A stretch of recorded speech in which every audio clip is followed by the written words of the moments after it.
Nearly வந்து ஒரு வருஷத்துக்கு அப்புறமா வந்து பேக் டு ஸ்கூல் டைம் தான் இல்லையா. பள்ளிகள்லாம் வந்து திறக்க போது 1ல இருந்து 8ஆம் வகுப்பு பிள்ளைகள் எல்லாம் வந்து ஸ்கூலுக்கு வரலாம்னு சொல்லியிருக்காங்க. ஸோ இந்த மாதிரி டயத்துல ஆஸ் அ பேரண்ட்ஸ் பெற்றோர்களா அந்த ஸ்கூலுக்கு போற பிள்ளைய நம்ம எப்படி வழி நடத்தணும், அதுதான் நம்மளோட ரொம்ப ஒரு முக்கியமான ஒரு கடமை. ஸோ எப்படி அவங்களுக்கு நம்ம வந்து வழி நடத்தணும், இந்த கொரோனாவுக்கு பின்னைய இந்த மாற்றங்களை எப்படி நம்ம சரி செய்யணும், அவங்களோட மனதளவிலையும் வந்து உடல்நிலை அளவிலையும் அவங்களை எப்படி நம்ம கேர் பண்ணணும்.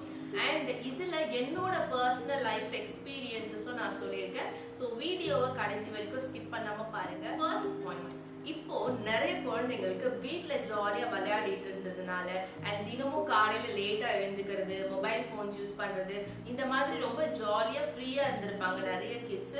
ஸோ அகெயின் ஸ்கூலுக்கு போறதுக்கு நிறைய பேருக்கு பயம் இருக்கலாம், இந்த மாதிரியான ஒரு தயக்கம்லாம் இருக்கலாம். ஸோ அப்படி இருக்கும்போது ஸ்கூலுக்கு போறதுக்கு கொஞ்ச நாளைக்கு முன்னாடில இருந்தே நம்ம அவங்க வந்து மைண்டை வந்து ட்ரெயின் பண்ணணும். ஸோ பாசிட்டிவான விஷயங்களை சொல்லுங்க. ஸோ ஸ்கூலுக்கு போகும்போது நம்மளோட ஃப்ரெண்ட்ஸ் எல்லாம் நம்ம வந்து பார்க்கலாம், நம்மளோட டீச்சர்ஸ் எல்லாம் பார்க்கலாம். ஸோ எல்லாரையும் வந்து பார்த்து வந்து நம்ம சந்தோஷமா இருக்கலாம், நம்ம ஜாலியா விளையாட முடியும், நல்ல ஹெல்த்தியான முறையில வந்து படிக்க முடியும். ஸோ இந்த மாதிரியான விஷயங்கள்லாம் வந்து நம்ம பாசிட்டிவா அவங்களுக்கு வந்து சொல்லணும். குழந்தைகளுக்கு ஏன் நம்ம வந்து மாஸ்க் போடுறோம், எதுக்காக நம்ம ஹைஜீன் பர்பஸ் கைகளை கழுவுறது ஏன் முக்கியன்றது நம்ம கண்டிப்பா டீச் பண்ணோம். ஸோ அவங்களுக்கு மாஸ்க் கொடுக்கும் போது அவங்களுக்கு ஈஸியா அவங்க ஃபேஸ்ல வந்து ஃபிட் ஆகுற மாஸ்க்ஸா கொடுங்க.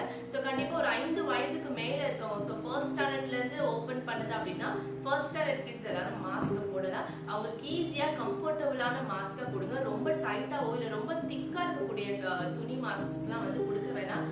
பெட்டர் ப்ரிஃபரபிள் பாத்தீங்கன்னா இந்த சர்ஜிக்கல் ப்ளூ கலர் மாஸ்க் வந்து நம்ம கொடுக்கலாம். ஸோ ஜெர்ம்ஸ் வந்து கண்ணுக்கு தெரியாம கைகள்ல இருக்கும், அது ஈஸியா பரவலான்றதை சொல்லி கொடுக்கணும். ஸோ அட்லீஸ்ட் ஸ்கூல்ல வந்து மார்னிங் ஆஃப்டர்நூன் ஈவினிங் வரதுக்கு முன்னாடி 3 தடவையாவது அவங்க சோப்பு போட்டு கைகளை கழுவுறதுக்கு அவங்களுக்கு சொல்லிக் கொடுங்க.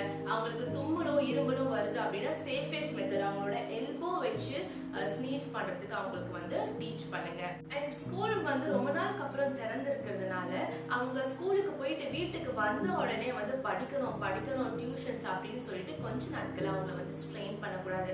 வீட்டுக்கு வந்தோடனே அவங்களோட மைண்ட் ஃப்ரீ ஆகட்டும். கொஞ்ச நாட்களுக்கு வந்து அவங்களோட மைண்ட் வந்து செட் ஆகுற வரைக்கும் அவங்கள வந்து ஃப்ரீயா நம்ம விடுறது கொஞ்சம் நல்லது. டீச்சர்ஸ் அண்ட் பேரண்ட்ஸ் இதுல வந்து பெற்றோர்களுக்கு அவங்களுடைய பிள்ளைகளோட மனநிலையை அறியறதுல பெரும் பங்கு இருக்கு. ஸோ அவங்கள பார்த்துக்கிறதுல பெரும் பங்கு நமக்கு இருக்கு. ஸோ ஒன்ஸ் வந்து குழந்தைகள் ஸ்கூல் முடிச்சு வீட்டுக்கு வந்த உடனே தினமும் அட்லீஸ்ட் அவங்க கிட்ட ஒரு 10-15 நிமிஷமாவது உட்கார்ந்து பேசுங்க. என்னென்ன ஸ்கூல்ல நடந்ததுன்றத கேளுங்க. ஸோ டெய்லி நீங்க இந்த ஹேபிட்டை வச்சுக்கிட்டீங்க அப்படின்னா குழந்தைங்க உங்களை மேல ஒரு ட்ரஸ்ட் வரும், ஒரு நம்பிக்கை வரும். அப்போ அந்த நாட்கள் நடந்த விஷயங்கள் உங்ககிட்ட ஷேர் பண்ணும்போது ஏதாவது ஒரு இடத்துல அப்நார்மலா டிஃப்ரெண்டா ஏதாவது தெரிஞ்சுது அப்படின்னா பிரச்சனைகள் முன்னாடியே வரதுக்கு முன்னாடி அதை நம்ம சார்ட் அவுட் பண்றதுக்கு அது ரொம்ப ஹெல்ப்ஃபுல்லா இருக்கும். ஸோ கண்டிப்பா பெற்றோர்கள் ஆகிய நாம பிள்ளைகளோட தினமும் கொஞ்ச நேரமாவது உட்காந்து என்னெல்லாம் ஸ்கூல்ல நடந்துன்றது பேசுறது ரொம்ப முக்கியம். ஸோ அது வந்து அவங்களுக்கு பேரண்ட்ஸோட இருக்கக்கூடிய அந்த கான்டாக்டை வந்து கொஞ்சம் நெருக்கப்படுத்தும். அண்ட் இப்போ என்ன ஆகும் அப்படின்னா ஸ்கூல்ல பசங்க எல்லாம் ஒன்னா இருக்கிறதுனால ஏதாவது ஒரு குழந்தைக்கு வந்து உடம்பு சரியினாலே ஸ்கூலுக்கு வந்த அப்புறம் அவங்களுக்கு ஏதாவது ஃபீவரோ இல்ல கொரோனா சிம்டம்ஸ் இருக்கு அப்படின்னா அடுத்த நாள் அவங்க அந்த பிள்ளைங்க ஸ்கூல் கொஞ்ச நாளுக்கு அப்புறம் ஆஃப்டர் ட்ரீட்மெண்ட் வரும்போது மற்றவங்க எல்லாம் அவங்கள ஒரு மாதிரியா வந்து இக்னோர் பண்ணக்கூடாது. ஸோ அதை மெயினா வந்து நம்ம பிள்ளைங்களுக்கு சொல்லிக் கொடுக்கணும். ஏன்னா கொரோனா தொற்று வந்து யாருக்கு வேணா வரலாம், அது ஜஸ்ட் ஒரு பிசிக்கல் டிசீஸ் தான், அது வந்து ஒரு வைரஸ் கிருமி தான். ப்ராப்பரா ட்ரீட்மெண்ட் வந்து கொடுத்தோம் அப்படின்னா அது ஒண்ணுமே இல்லை அப்படின்ற மென்டல் ஸ்ட்ரென்த்தை வந்து அவங்களுக்கு வந்து சொல்லிக் கொடுங்க. ஸோ அவங்களோட ஃப்ரெண்ட்ஸுக்கு வந்து ஒரு சப்போர்ட் கொடுக்கணுமே தவிர்த்து வார்த்தைகள்னால அவங்கள வந்து அவாய்ட் பண்ணக்கூடாது. இதை நம்ம குழந்தைங்களுக்கு டீச் பண்ணணும். மாரல் வேல்யூஸ் வந்து ரொம்ப ரொம்ப முக்கியம். ஸோ ஆஸ் அ பேரண்ட்ஸ் குழந்தைகளுக்கு ஒழுக்கத்தை வந்து மெயினா வந்து பேரண்ட்ஸ் சொல்லி கொடுக்கணும். ஸோ ஸ்கூல்ல வந்து டீச்சர்ஸ் கிட்ட ஆசிரியர்கள் கிட்ட எப்படி நடந்துக்கணும், அவர்கள்கிட்ட எப்படி மரியாதையா வந்து நம்ம பேசணும், சக மாணவர்கள் கிட்ட என்ன மாதிரி வார்த்தைகள்லாம் பயன்படுத்தக்கூடாது, எப்படி ஒழுக்கமா பேசணும். மாரல் வேல்யூஸ் எஜுகேஷனை விட ரொம்ப இம்பார்ட்டன்ட் ஆனது இந்த மாரல் வேல்யூஸ். ஸோ நம்ம வந்து குழந்தைங்களுக்கு ஒரு எக்ஸாம்பிளா இருக்கணும். குழந்தைங்களுக்கு அந்த மாரல் வேல்யூஸ் அப்பப்ப நீங்க கத்துக் கொடுங்க. எந்த அவங்களுக்கு மேல் வயசுல ஒரு வயசா இருந்தாலுமே யாருமே சிங்குலர்ல நீ வா போன்னு பேசுறத வந்து நம்ம வந்து பேசக்கூடாதுன்றது வந்து அவங்களுக்கு சொல்லி தரணும். எல்லாரையும் ப்ளூரல்ல வாங்க போங்க அப்படின்னு பெரியவங்கள ரெஸ்பெக்டோட பேசுறத வந்து முக்கியமா நம்ம வந்து கற்றுக் கொடுக்கறது அவங்கள ஒரு பெர்ஃபெக்டான ஒரு மனுஷனை வாழ்றதுக்கு வளர்றதுக்கு அது வந்து ரொம்பவே ஹெல்ப் பண்ணும். அண்ட் ரொம்ப முக்கியமா ஒரு நல்ல ஹெல்த்தி ஃபுட், ஆரோக்கியமான உணவு முறைகள் வந்து நம்மளோட குழந்தைகளோட நோய் எதிர்ப்பு சக்தியை வந்து அதிகரிக்கிறதுக்கு மட்டும் இல்லாம படிப்புல நல்லா கான்சென்ட்ரேட் பண்றதுக்கும், என்ன வித வேலை பலு அவங்களுக்கு வந்து ஸ்டடி ப்ரெஷர் அதிகமா இருந்தாலும் அது ஈஸியா ஓவர் கம் பண்றதுக்கு ஹெல்ப் பண்ணும். ஸோ அவங்களோட ஸ்நாக்ஸ் பாக்ஸ்லயும் சரி, சும்மா வந்து அவங்களுக்கு பேக்கெட்ல கிடைக்கக்கூடிய இந்த பிஸ்கெட்ஸ் சிப்ஸ் எல்லாம் நீங்க டம்ப் பண்ணாம அவங்களுக்கு பிடித்தமான ஃப்ரூட்ஸ்ல ஏதாவது ஸ்மூத்திஸோ ஃப்ரெஷ் மில்க் ஷேக் அந்த மாதிரி செஞ்சு கொடுக்கலாம். இல்லை அப்படின்னா நம்மளோட ட்ரெடிஷ்னல் ஸ்நாக்ஸ் ஐட்டம்ஸ் இருக்கு இல்லையா, அதிரசம், முறுக்கு வகைகள், சீடைகள், அந்த மாதிரி அவங்களுக்கு பிடிச்சதை வந்து செஞ்சு கொடுத்து அந்த மாதிரி ஸ்நாக்ஸ் பாக்ஸை ஃபில் பண்ணுங்க. கண்டிப்பா குழந்தைங்களுக்கு ஒரு நாளைக்கு 2 வேளைகளாவது ஏதாவது ஒரு ஃப்ரூட்ஸ் வந்து நீங்க கொடுங்க. வெஜிடபிள்ஸ் அவங்களுக்கு சாப்பிட்றதுக்கு பழகுங்க. தண்ணீர் முக்கியமா குடிக்கணுன்ற முக்கியத்துவத்தையும் அவங்களுக்கு சொல்லிக் கொடுங்க. ஸோ சிறு பிள்ளைகள் கண்டிப்பா 2லிருந்து 2.5 லிட்டர் தண்ணியாவது கொடுக்கணும். வீட்டுல நம்மளுக்கு ஒரு சின்ன வீடா இருந்தாலுமே குழந்தைகள் படிக்கிற நேரத்துக்கு ஒரு சின்ன ஹோம் லேர்னிங் ஸ்பேஸ் ஒன்று உருவாக்கி கொடுக்கணும். இப்போ வந்து ஹால்ல உங்களுக்கு ஒரே ரூம் தான் இருக்கு, இல்லைன்னா ஹால்ல சத்தமா வந்து பெரியவங்க டிவி பார்த்துக்கிட்டு அந்த பிள்ளைய வந்து படின்னா அவங்களுக்கு எப்படி கான்சென்ட்ரேஷன் வராது. ஸோ அவங்களுக்குன்னு ஒரு சின்ன அறையா இருந்தாலும் தனியா ஹோம் லேர்னிங் ஸ்பேஸ், படிக்கிறதுக்கு ஒரு ஸ்பேஸை உருவாக்கி கொடுங்க.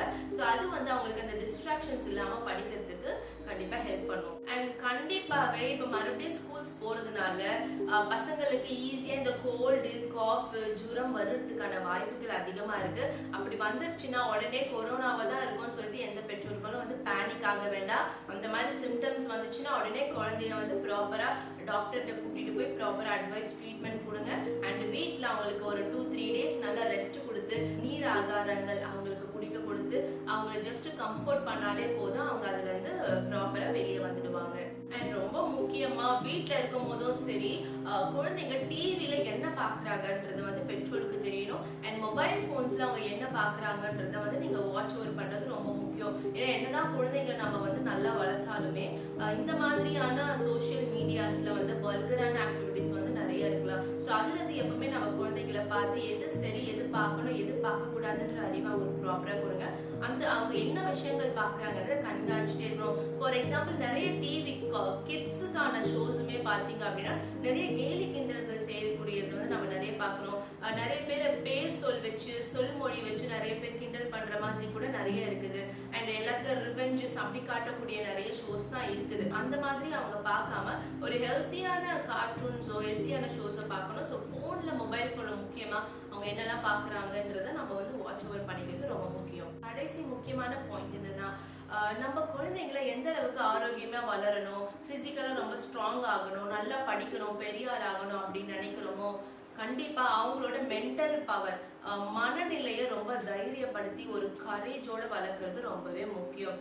ஃபார் எக்ஸாம்பிள் என்னோட லைஃப் எக்ஸ்பீரியன்ஸ் நான் சொல்லணும் அப்படின்னா, நான் சிறு வயதுல இருக்கும் போதே பார்த்தீங்கன்னா எங்க அப்பா வந்து எனக்கு வந்து டாக்டர் ஆகணுன்றத வந்து சொல்லியிருக்காங்க. அதை என்கிட்ட வந்து ஃபோர்ஸ் பண்ணல, பட் அவர் வந்து எனக்கு ஒரு ஃபோக்கஸை ஏற்படுத்தி கொடுத்தாங்க.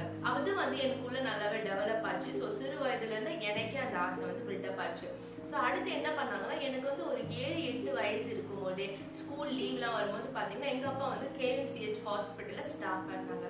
ஸோ அந்த டைம்ல வந்து என்னை கூட்டிட்டு போயிட்டு இந்த பேர்ன் வார்டு, அதாவது இந்த ஆக்சிடென்டல் ஃபயர் ஆக்சிடென்ட்ல காயப்பட்டவங்க, இந்த மாதிரியான விஷயங்களை எல்லாம் கூட்டிட்டு போய் காட்டுவாங்க. அப்ப நான் பேஷண்ட்ஸ்லாம் பார்த்துருக்கேன், உடம்பு முழுவதும் எரிஞ்சு ரொம்ப காயங்கள் அந்த மாதிரி இருக்குது. ஸோ சீரியஸ் கண்டிஷன்ஸ்ல இருக்க பேஷண்ட்ஸ்ல அந்த வயசுலயே நான் பார்த்துருக்கேன். ஸோ எனக்கு வந்து அப்போ அந்த ரத்தம் அந்த மாதிரி பயம்லாம் இல்லை. அப்பவே எனக்குள்ள வந்து அந்த கரேஜ் பில்டப் ஆயிடுச்சு.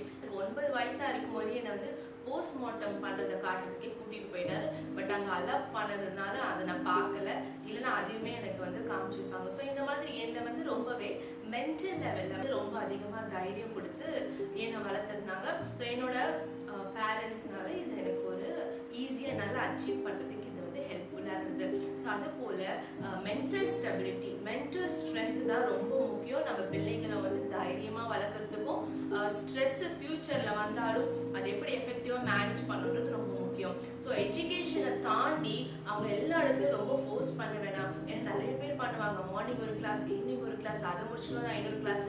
குழந்தைங்க இன்ட்ரெஸ்டா இருந்தா ஓகே, பட் நீங்க ரொம்ப போட்டு ஃபோர்ஸ் பண்ணாதீங்க. அபார்ட் ஃப்ரம் ஸ்டடீஸ் அவங்களை ஏதாவது ஒரு மியூசிக்கல் இன்ஸ்ட்ருமெண்ட்ஸ் கத்துக்கும் வந்து நம்ம ஏற்படுத்தலாம். அண்ட் ஏதாவது பிசிக்கல் தற்காப்பு கலைகளும் வந்து நம்ம கற்றுக் கொடுக்கலாம். ஸோ அது அவங்க இன்ட்ரெஸ்ட்